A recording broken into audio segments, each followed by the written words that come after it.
High Counselor Zex Terra stood at the viewing platform, his 4 eyes fixed on the holographic display of a blue-green planet, Earth. The small world spun slowly, clouds swirling across its surface. Behind him, representatives of 37 advanced species waited in tiered seating. "The evidence is clear," Zex Terra said, his voice translator conveying the gravity of his words. "Humans have progressed from primitive flight to basic space travel in less than 1 century. Their rate of advancement exceeds all predictive models." The Grand Chamber of the Galactic Council hummed with concerned whispers. Counselor Mithril of the Arudi raised a slender appendage. "Are we certain they pose a threat? Many young species advance quickly, then stabilize." Zex Terra gestured to his assistant, who displayed footage of Earth's wars, weapons tests, and environmental damage. "Humans are inherently aggressive and unpredictable. Our models suggest they will achieve interstellar travel within 50 years. We cannot risk allowing such a volatile species unrestricted access to the galaxy."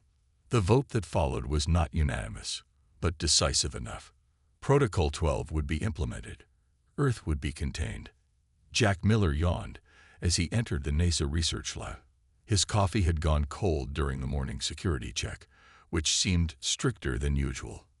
At 35, Jack had spent over a decade working on experimental propulsion systems, coming tantalizingly close to breakthroughs only to hit mysterious roadblocks. "Morning, Jack," called Susan Wright from her office. As director of the International Space Agency Liaison Office, she coordinated between NASA and other space programs. "Any luck with the resonance problem?" Jack shook his head. "The equations work perfectly, but when we build it, something always fails. It's like hitting an invisible wall." Susan frowned. "Same story from the Europeans and Chinese. Every program making progress suddenly faces funding cuts, equipment failures, or political interference. Seems like the universe doesn't want us leaving Earth," Jack said, only half joking. Neither noticed the maintenance worker who lingered near the door, his eyes briefly flashing an inhuman shade of purple. Greg Barnes stared at his computer screen in the basement office of military intelligence. For months, he'd been tracking patterns that nobody else seemed to notice. Space programs worldwide experiencing similar failures. Breakthrough technologies mysteriously hitting dead ends. Promising scientists dying in accidents or suddenly changing research directions. His supervisor thought he was chasing conspiracies, but Greg knew patterns when he saw them. 20 years in intelligence had taught him coincidences only went so far. His secure phone buzzed. The caller ID showed Dr. Susan Wright. "Barnes," he answered. "I got your message," Susan said. "You're right. Something's happening across all major space programs. Can we meet?" "The usual place, 1 hour," Greg replied, already reaching for his jacket. Across town, a man who called himself Keith Vernon walked into the boardroom of Terra Space Industries. Though he appeared human, Krillvor was a skilled field agent for the Galactic Council. His role: guide human technological development away from dangerous advances. "Gentlemen," he addressed the board, "I appreciate your accepting my investment offer. I have some suggestions about the company's research priorities." The board members nodded eagerly. Few questioned the advice of a billionaire investor. That evening, Jack worked late in his lab, running simulations that should work but somehow never did. When his computer suddenly crashed, erasing hours of calculations, he slammed his fist on the desk. "Something isn't right," he muttered, reaching for a notebook. He began writing equations by hand. Something primitive that wouldn't trigger the sophisticated monitoring systems he was beginning to suspect existed. In the corner of his lab, partly hidden behind a cabinet, he'd assembled components for a private project. Nothing official, just a hunch he was following in his spare time. As the janitor entered to clean, Jack casually slid a blueprint under some papers. The janitor's eyes lingered a moment too long on Jack's desk before continuing his rounds. Across the galaxy, Zex Terra received his daily report on Earth containment operations, all proceeding as planned. He told the Council subcommittee, Humans remain unaware of our presence, and their technological development is being properly managed. None of them realized humanity was about to surprise them all. Jack stared at the small device on his workbench, not quite believing what he was seeing. For the past 3 weeks, he had worked in his garage every night after leaving the NASA facility. What had started as a hunch was now something that defied explanation. The device hummed softly, a small blue light pulsing at its center. Around it, a ring of metal seemed to bend the very air. "It shouldn't work," Jack whispered to himself. But it does. He had noticed something strange in the data from his failed experiments at NASA. Each time his propulsion tests failed, there was a unique energy signature just before the failure. At first, he thought it was evidence of sabotage. Then he realized it might be something else entirely, a reaction to an unknown form of energy. Jack's phone rang. It was Susan. "They're monitoring your house," she said without greeting. "Greg's contacts picked up unusual surveillance equipment around your neighborhood. You need to be careful." Jack looked at the small device on his bench. "I need to show you something." "Not over the phone. Can you come to my sister's cabin this weekend? Bring Greg." The cabin sat by a small lake, far from cell towers and surveillance. Jack had brought his equipment in a lead-lined case, hoping it would block any tracking signals. When Susan and Greg arrived, he was already setting up in the basement. "This better be good," Greg said. "I had to take personal leave and use 3 different cars to make sure I wasn't followed." Jack pulled the cloth off his device. "This is why all our experiments keep failing. They don't want us to discover this." "Who is they?" Susan asked. "I don't know yet, but someone or something is preventing us from making specific technological breakthroughs." Jack turned on the device. The blue light appeared, and the air around it seemed to ripple. Greg moved closer. "What am I looking at?" "A miniature wormhole," Jack said. "Stable and controllable. According to everything we know about physics, this should be impossible for at least another century." Susan stared at the device. "How did you?"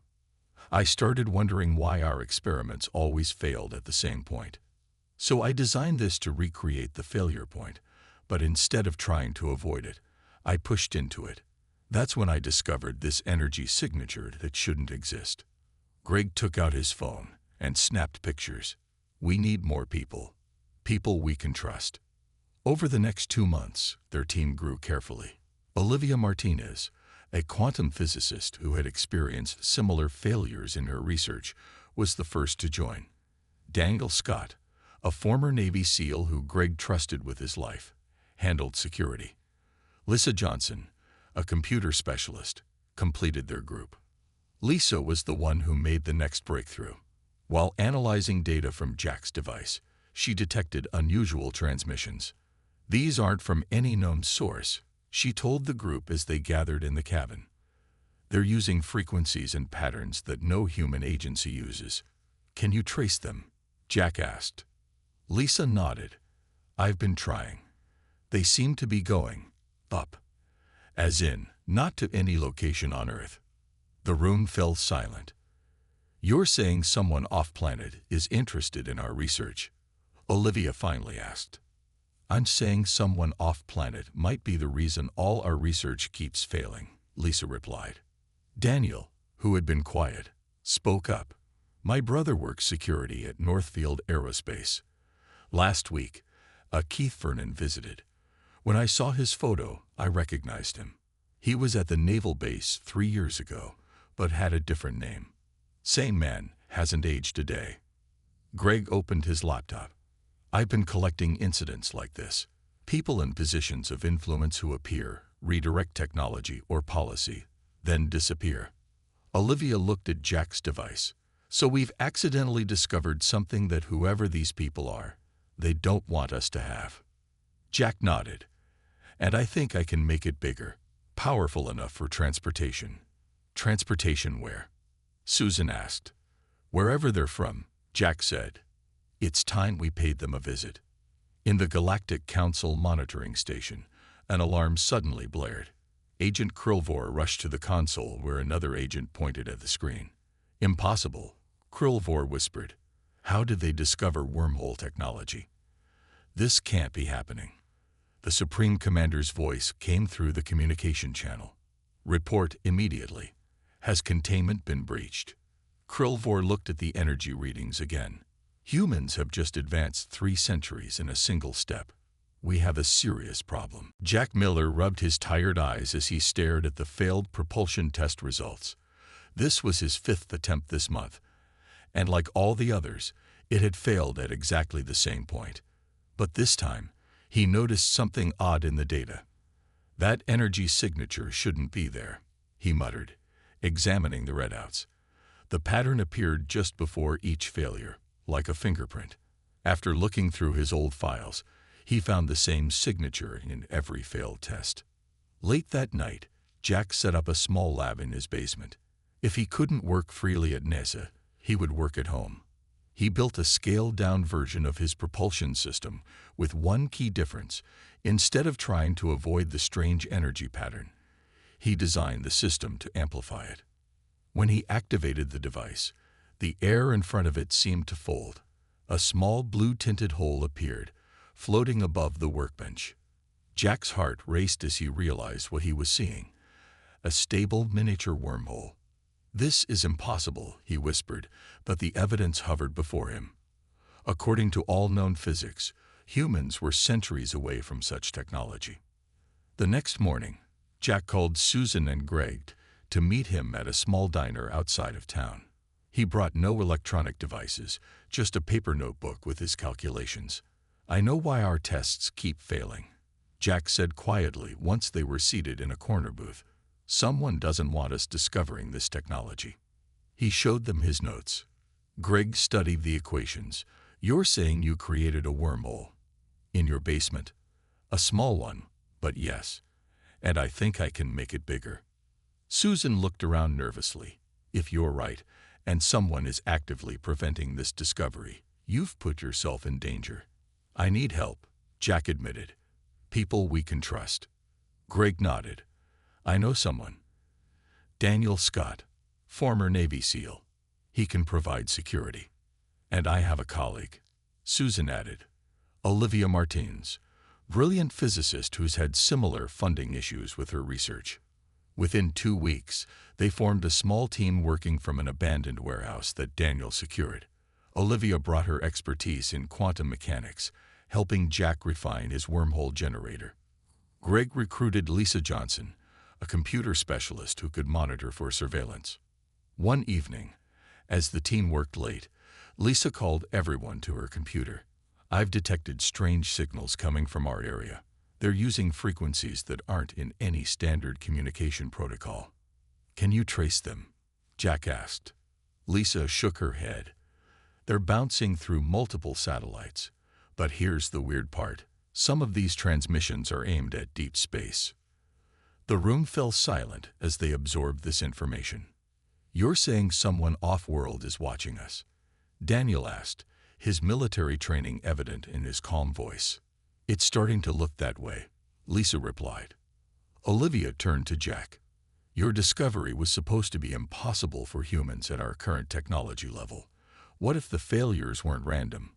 What if someone is deliberately holding us back? Jack nodded slowly. And what if we just broke through their containment? The team worked tirelessly for the next month.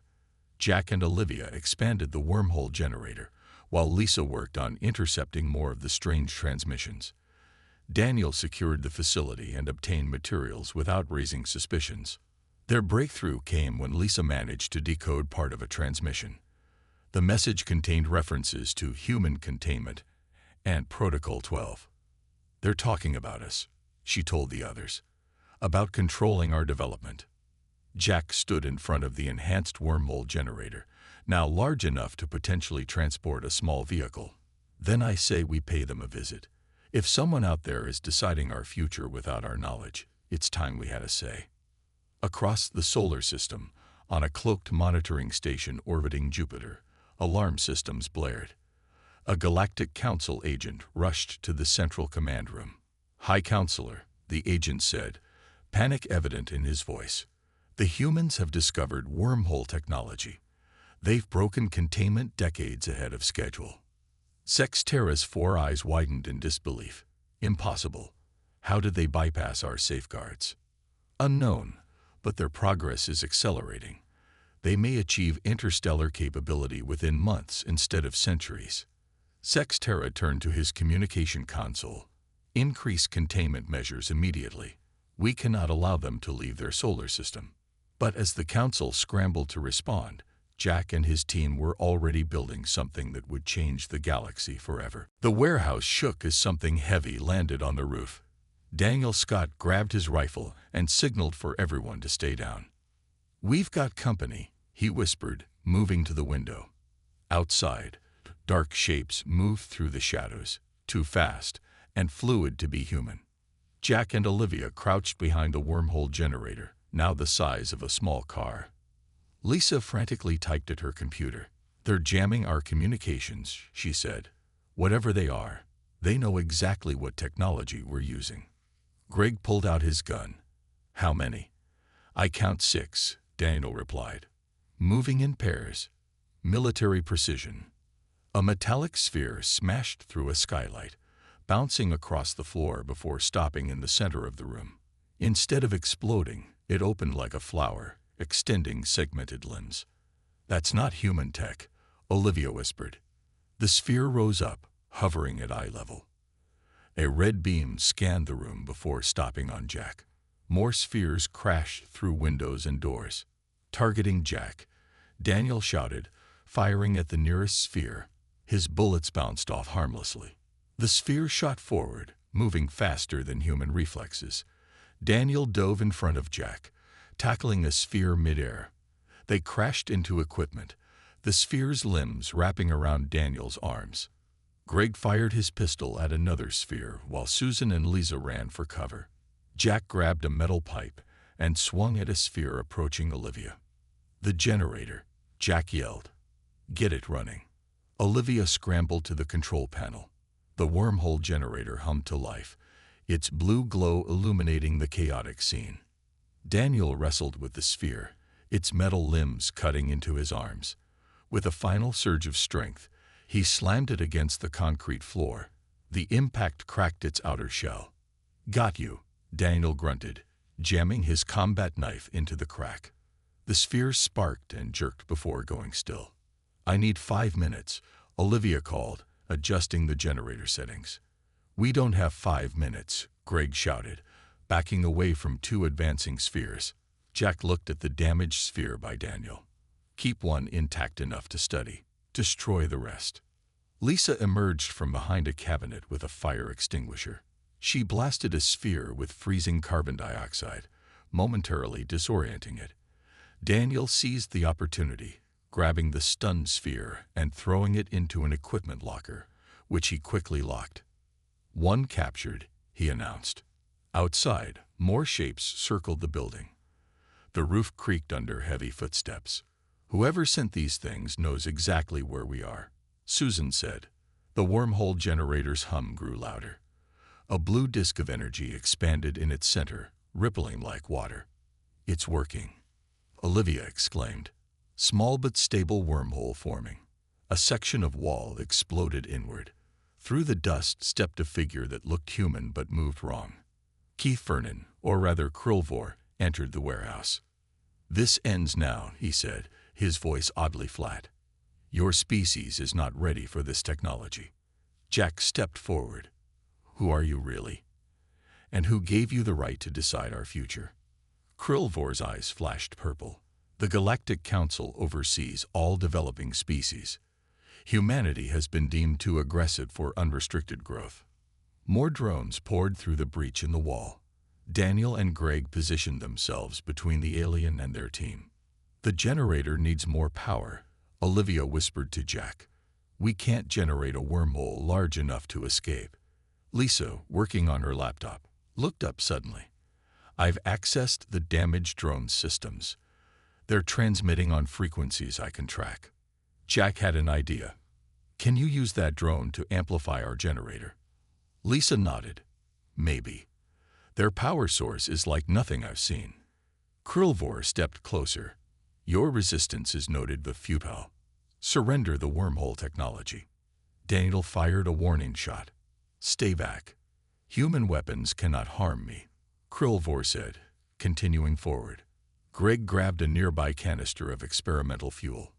Maybe not, but fire is pretty universal. He threw the canister, shooting it midair. The explosion threw Krillvor back through the wall. Now, Jack shouted. Lisa connected cables from the captured drone to their generator. The blue disk expanded dramatically, growing to human height. It's stable, but I don't know for how long, Olivia warned. Outside, sirens wailed as emergency services responded to the explosion. We need to go now, Greg said. They'll send more. Jack looked at their wormhole, then at the alien technology scattered around them. Grab that drone. We're taking it with us. Susan stepped up. Where exactly are we going? Jack's expression hardened. To find the ones who think they can control our destiny. The team gathered their essential equipment and data. With the damaged drone in tow, they stepped through the glowing portal, leaving Earth behind. The blue light faded as Jack opened his eyes. His stomach churned from the journey through the wormhole. Around him, the others were regaining their senses. They stood in what looked like a maintenance corridor, with smooth metal walls and dim lighting. Everyone okay? Jack asked, helping Olivia to her feet. Daniel checked his rifle. Where are we? Lisa examined her tablet. The drone's navigation data suggests we're on a space station. Massive one, orbiting Jupiter. A hidden alien base in our own solar system, Greg muttered. No wonder they could monitor us so easily. Olivia studied the hallway's design. This technology is decades beyond ours, maybe centuries. Susan touched the wall. If this is just a monitoring station, imagine what their home world looks like. Jack hefted the damaged drone they'd brought. Let's find out. Lisa, can you access their systems from here? Lisa connected her tablet to a glowing panel on the wall. Strange symbols flowed across her screen. Their language is unlike anything I've seen, but the programming structure seems logical. Give me a few minutes. Daniel and Greg guarded both ends of the corridor while Lisa worked. Strange sounds echoed through the station. Mechanical hums and clicks mixed with something that might have been voices, but not human ones. Got something, Lisa said finally. I've accessed their communication logs. This station reports to something called the Galactic Council, and there's a hangar bay with ships. Ships that could take us to this council, Jack asked. Lisa nodded. I think so. I've downloaded a station map. Daniel peered around a corner. We need to move. I hear something coming. The team moved quickly through the station, following Lisa's directions. They passed rooms filled with monitoring equipment showing images of Earth, cities, research facilities, governments. They're watching everything, Susan whispered. They reached a doorway leading to a vast hangar bay. Inside, sleek vessels sat in docking cradles. Alien creatures moved among them. Some humanoid, others entirely different in form. We'll never get past them all, Greg said. Jack studied the smallest ship near their position. We don't need to. Just that one. Olivia examined the drone they carried. The ship might recognize this drone's access codes. Lisa worked on her tablet. I can try to send docking release commands using the drone's transmitter. Suddenly, alarms blared throughout the station. Red lights flashed in the corridor. They've detected us, Daniel said, readying his weapon. A voice boomed over speakers in an alien language, then switched to English. Human intruders in Sector 7. All security personnel respond. Capture only. The Council wants them alive. Jack turned to Lisa. How close are you? Almost there, she said, fingers flying over her tablet. The ship's systems are responding. Daniel and Greg took positions at the doorway as sounds of approaching guards grew louder. Now or never, Greg urged. Lisa hit a final command. In the hangar, the small ship's lights activated. Its docking clamps released with a hiss. "It worked," she exclaimed. "The ship is prepping for launch." "Let's go," Jack said. They rushed into the hangar, keeping low behind cargo containers. Most of the aliens were responding to the alarm, running toward other sections of the station. The team reached the ship just as a group of security guards spotted them. Energy weapons fired, scorching the metal near their heads. "Get inside," Daniel shouted, returning fire to provide cover. The ship's entry ramp was down, interior lights glowing. They ran aboard, Daniel last, backing up the ramp as he fired. Inside, they found a cockpit with strange controls. Olivia and Jack examined the alien interfaces while Lisa connected her tablet. "I think I can fly this," Olivia said, studying the symbols. The navigation system is surprisingly intuitive.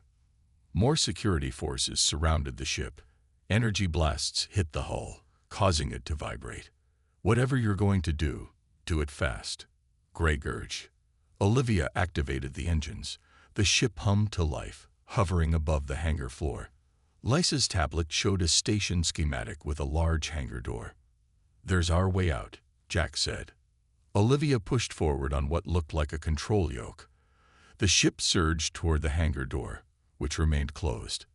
"We need that door open," Susan shouted. Lisa typed frantically, working on it.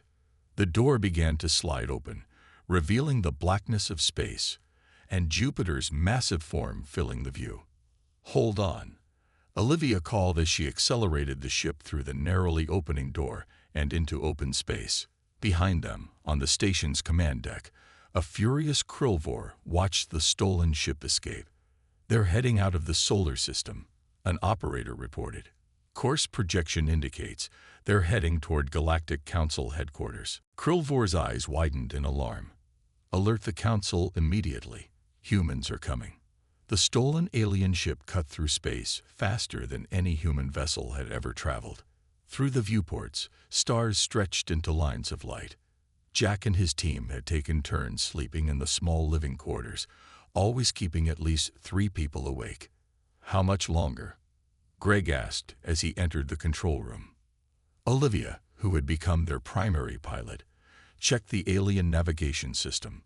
"According to these readings, we'll reach the Galactic Council station in about 6 hours." Lisa looked up from her tablet.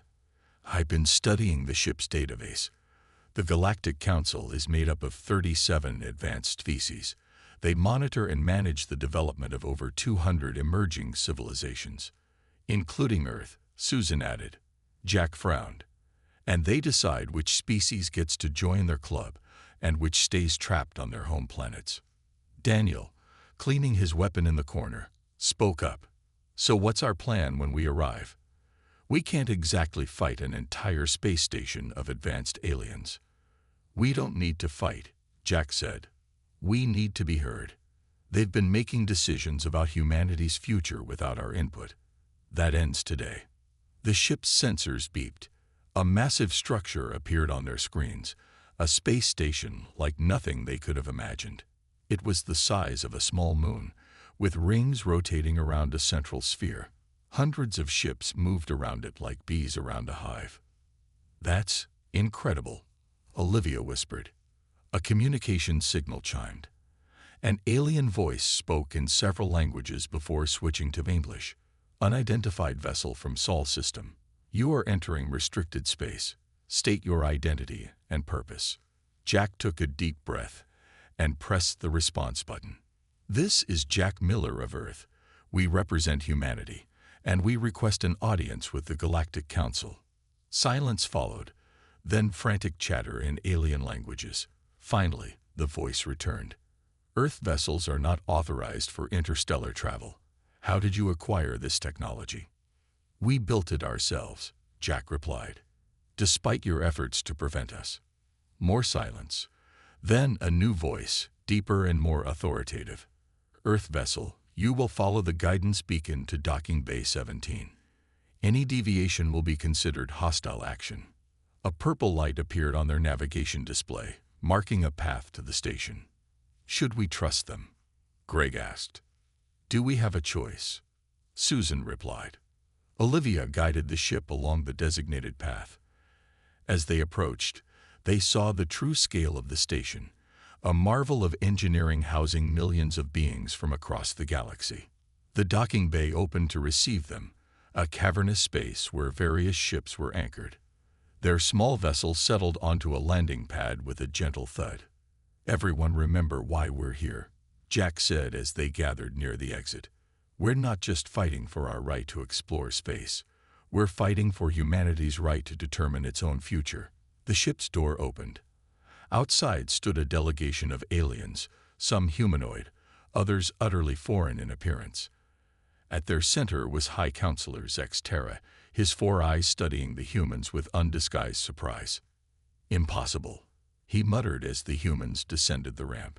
"You should not be capable of this level of technology for at least 3 more centuries." Jack stepped forward. "You underestimated us, a common mistake when trying to control others." Zex Terra's translator conveyed his words to the gathered officials. Whispers spread through the alien delegation. "You will be brought before the council to explain this violation of Protocol 12, Zex Terra announced. "Good," Jack replied. "That's exactly why we came." The humans were escorted through massive corridors where beings of countless species stared at them in shock. Many had never seen humans before except in research files. "They're so primitive," one alien whispered loudly enough for the translator to catch. "Yet they stand among us," another replied. The council chamber was a vast amphitheater with tiered seating for representatives of all 37 member species. The humans were brought to the center, surrounded on all sides by the most powerful beings in the galaxy. Zex Terra took his position at the high seat. "Council members, we face an unprecedented situation. Humans have broken containment and reached our station using technology they should not possess for centuries." An elderly alien with translucent skin spoke up. How did they manage this feat? All eyes turned to Jack and his team. "We did what humans always do when faced with barriers," Jack said, his voice echoing through the chamber. "We found a way around them." Olivia stepped forward. "Your containment efforts actually helped us. By studying the points of failure in our experiments, we discovered principles of physics your scientists believed we couldn't comprehend." The council chamber erupted with voices, some alarmed, others intrigued. Humanity had arrived, and the galaxy would never be the same. The council chamber fell silent as Zex Terra raised his hand. His 4 eyes narrowed as he stared at the humans.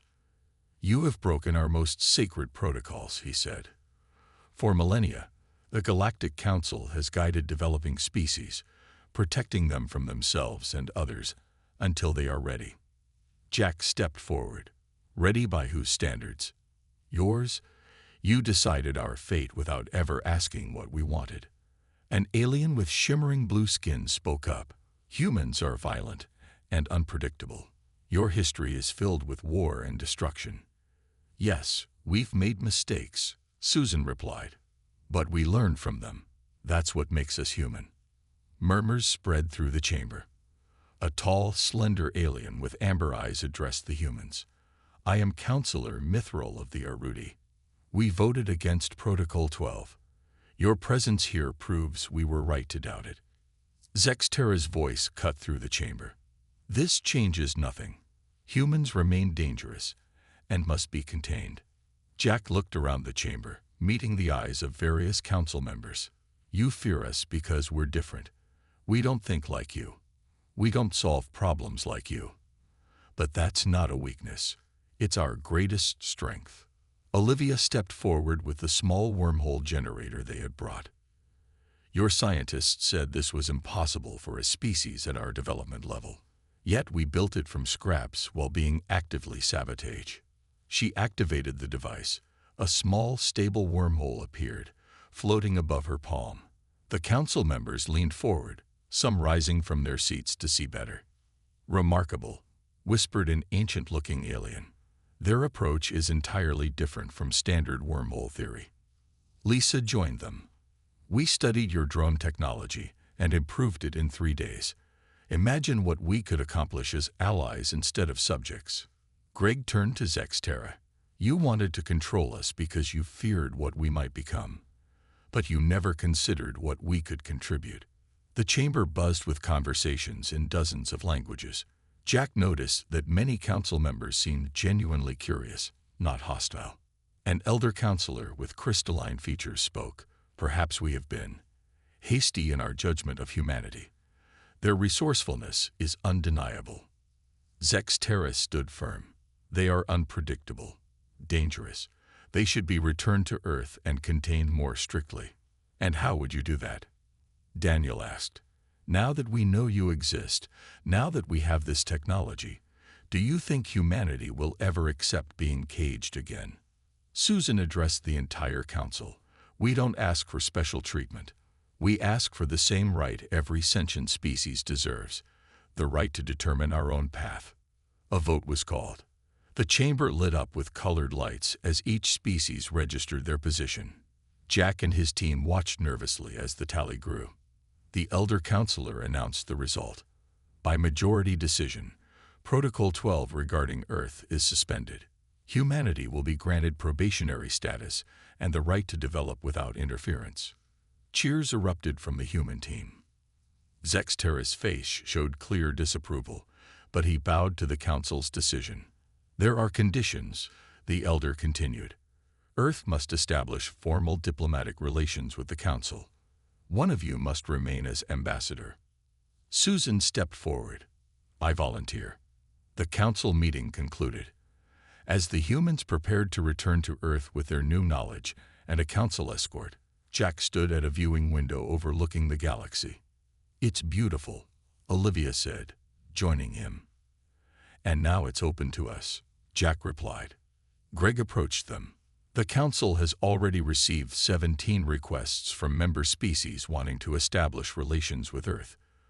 They're curious about our unique perspective. Daniel laughed. They tried to cage us, and now they want to learn from us. That's the thing about humans, Jack said, watching the stars. We don't see walls as barriers. We see them as challenges. 6 months later, Earth's first official embassy opened on the council station. Ships from dozens of worlds arrived for the ceremony. In the Grand Hall, Susan Wright, now Earth's ambassador, addressed representatives from across the galaxy. Today marks not just humanity's emergence onto the galactic stage, but a new understanding between all our peoples. Different doesn't mean dangerous. Unique perspectives lead to new solutions. In the audience, Jack smiled. From a civilization meant to be controlled, humanity had become a catalyst for change throughout the galaxy. As the ceremony ended, Jack received news that 3 other emerging civilizations had been released from containment protocols, inspired by Earth's example. They wanted to control us, he said to his friends. Instead, we've changed them. And across the vast expanse of the galaxy, the message spread: humanity had arrived.